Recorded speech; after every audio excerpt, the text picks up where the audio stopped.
Heyrðu, geggjaði að fá þig heimsókn. Takk. Það var búið að vera svolítið long time coming. Já, ég náttúrulega bara, ég svo sjúklega busy alltaf þegar ég kem ekki heim og ég, þú veist, maður reynir að taka eins mikið á maður getur en ég náttúrulega að hafa, þú veist, ég kem alltaf til Íslands og að halda myndlistensýningar þannig að ég annarkvort þar að ég sinni alltaf bara stoppa ég alltaf stutt, sko. Ég stoppaði 3 vikur í fyrra og síðan, þú veist, bara í viku setna, síðast. Þú veist, maður Langaði sko eftir að bara tala þessum söguna þína og fleiri, náttúrulega, þú ert búin að vera í Úkraínu nánast bara allan tíman eins og segir, örstuð stopp hérna heima, þannig að auðvitað blasir við að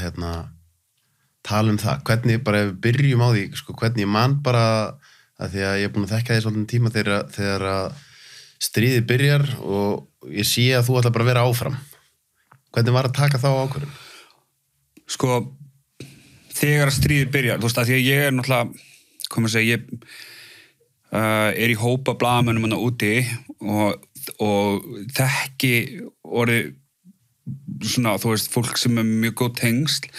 og ég fæ eiginlega bara alveg strax, bara leið og eiginlega stríðið byrjað, aðganga mjög góðum upplýsingum, þú veist, sem eru traustar og það er rosalega mikið af falsfréttum í gangi í landinu og og þar sem við búum bara eiginlega við hliðina á lestarstöðinu, það er 10 mínútur að labba út á lestarstöðina og og þú veist, þegar þetta lá í loftinu að stríðið var að fara að byrja þá var maður að gera áætlanir og maður gerði, þú veist, plan A, plan B, plan C og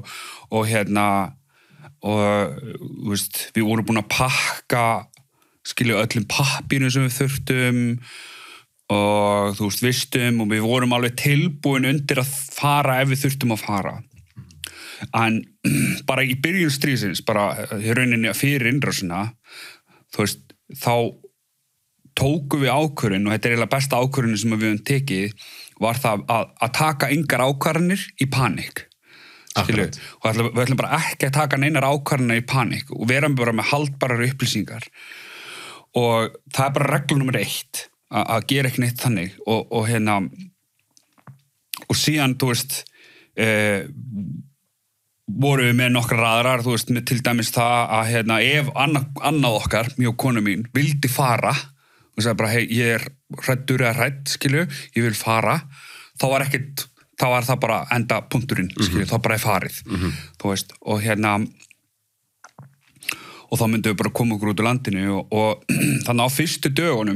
fyrsta daginn, sérstaklega fyrsta daginn, við vöknum á morgunum klukkan 5, bara við sprengingar og þú veist, maður fyrir á stað og þá veist það bara, ok, tökum pappirina, fylgjast með og ég fyrir strax að skoða þetta er kallað Open Intelligence, opinber rannsóknargögn það hvað er að gerast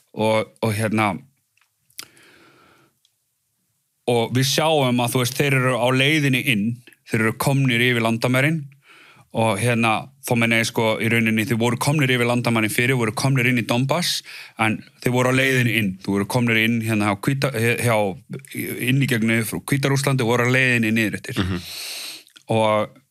þá bara, þú veist leit maður út úr gluggan, þú veist, að við sjáum bara, þú veist, og það er bara rísa bílaröð allt stopp og þúsundir fyrir utan lestarstöðuna og það var bara allt í panik það var allir í panik og við sáum bara, ok, viljum við vera föst eitthvað staðar á leiðinni í einhvern bíl að koma okkur út eins og gerðist fyrir, skilur, blaðamann frá RÚV eða viljum við vera á lestarstöðinni og kannski komast og kannski ekki þú verður átt að lestarstöðinni strategískt target Einmitt. Og það er bara stór hættulegt að vera á stöðum sem eru þannig þetta er bara, þú veist, þannig að maður hugsa samt, sko, þú veist, það er svo auðvelt eftir á að hugsa rasjónal en bara þegar þú ert í bara það er að byrja stríð þá er einmitt, þú talar þessar bílaröð fyrsta instinktið er bara ég þarf að koma mér í burtu ég er að fara skilju, en það er hættulegasta mómentið það er þegar þú ert að hugsa í panik skilju, og við bara, þú veist, ok, öndum aðeins, hver eru upplýsingarnar hvað er að fara að gerast, hvar eru við örugust þú veist, það var aldrei spurning að vera örugg en þetta bara spurning hvar við öruggust, skilju, og sem sáum við það, við bara erum öruggari hér heldur en úti á lestastöð, einhvers staðar að bíða mögulega eftir að komast í marga klukktíma, fólk var að bíða í 10-12 klukktíma eftir að komast í einhverja lest og leðu komst til lest, þú voru átt að það 10 klukkutíma lestaferð til Lviv og fólk stóð svona bara eins og í gripavögnum, skilju, á göngunum og allt, þú veist, það bara stappaði lestarnar og þannig að við bara sáum þetta meikar ekkert sens og þeir voru ekki komnir, síðan bara byrjar hægt og rólega borgin að vígbúast. Allt í einu eru, þú veist, bara þvílíka raðir eftir á svona stöðum þar sem þú gast fengið vopn. Og við fórum strax út í búð og náðum að byrgja okkur fyrir nokkra daga, mat og allt annað. Hvernig var það? Því mér langaði að spyrja út í það einmitt. Það svona þessi litlu hlutir að annars sem hugsaður bara hvað, þú veist, mun kreditkortið mitt virka, munu maturverslanir áfram að vera opnar og ef þeir eru opnar verður áfram matur í þeim. Já.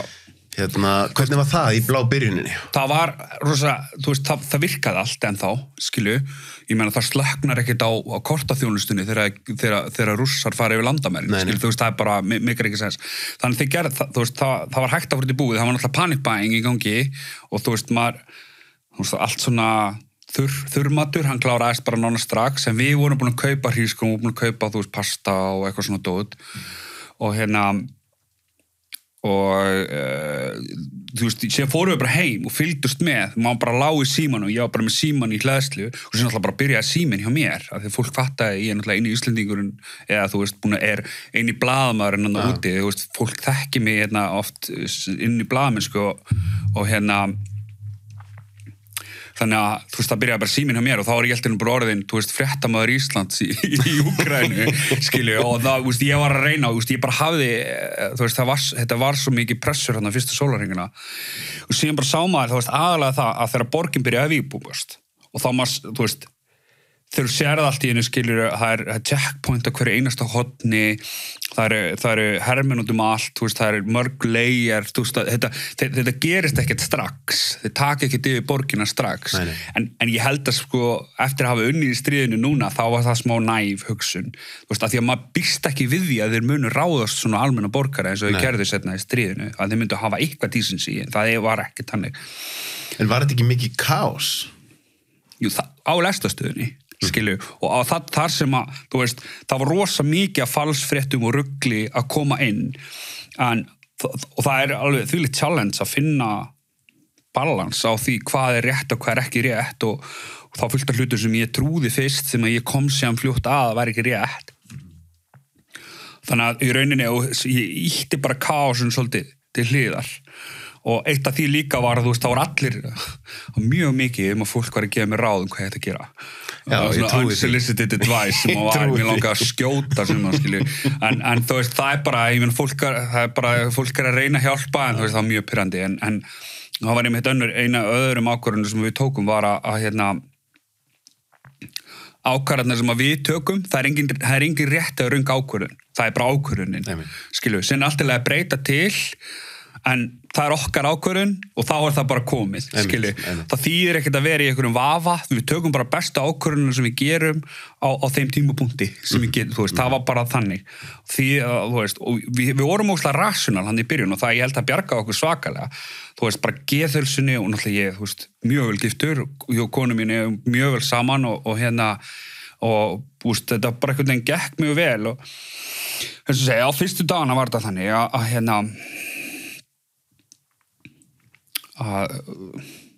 það byrja alltaf vígbúast og maður sá maður bara að þetta var ekki að ganga vel í Rússum. Það bara var alls ekki að ganga vel. Þeir voru bara fastir hér og þar, Úkraína var vel undirbúin undir þessa árás, þeir voru að taka út þessar stóru columns af skriðdrekum og annað. Voru þeir bara inn í íbúðinni? Við vorum bara inn í íbúðinni. Þegar það ekki þora að fara neitt út? Það var ekkert að fara. Skilju. Það var allt bara lokað, skilju. Eina sem voru opið það var ein búð í hverfin okkar sem voru opinn, sem var bara sem heitir Silpor, sem var magna fyrirtæki því þeir reyndu að halda búðunum opnum eins mikið á þeir gátu, bara til þess að fólk gæti haft mat og annað, sem náttúrulega bara tæmdust búðunar og það var svolítið skeri að sjá það þegar allt í henni var bara allar hillur tómar. Já, því maður hugsar að þú talar þegar þeir eru að fylla skápana mat og svona, bara í COVID þá var allt í ekki hægt að fá klósettpappír og eitthvað skilur, en að vera allt í raunverulega komin í þessa aðstöðu að búðirnar í alvöru tómar.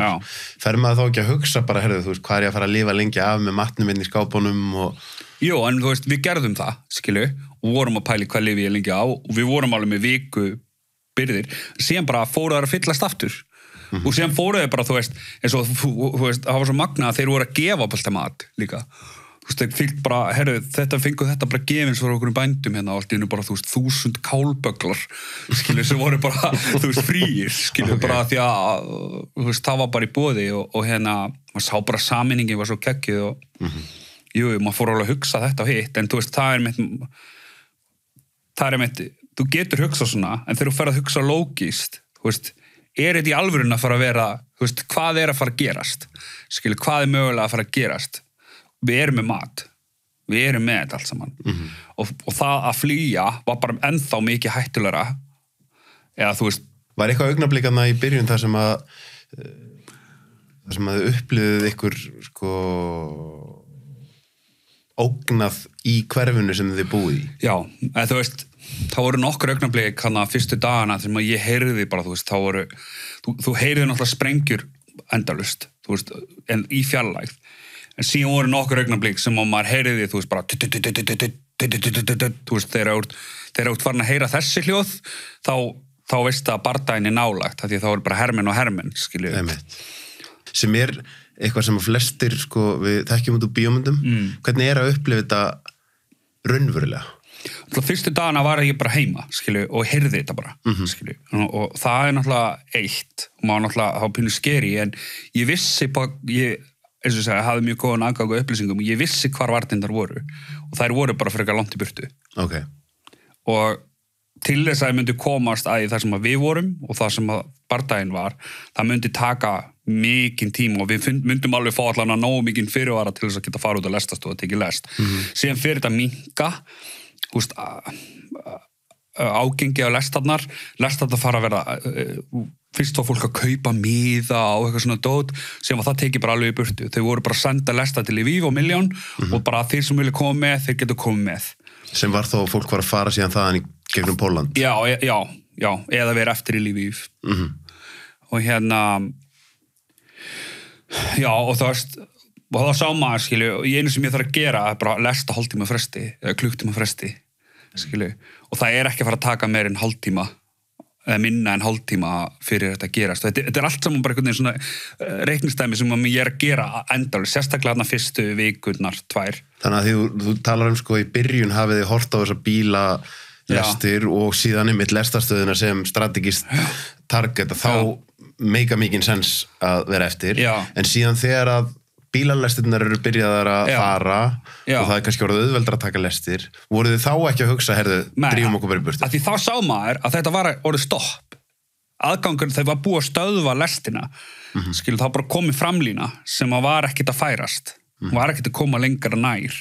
og sem sá maður bara allstaðar annarstaðar í stríðinu þá var þetta bara að draga, þú veist, það var mjög augljóst að Rússar var ekki að vera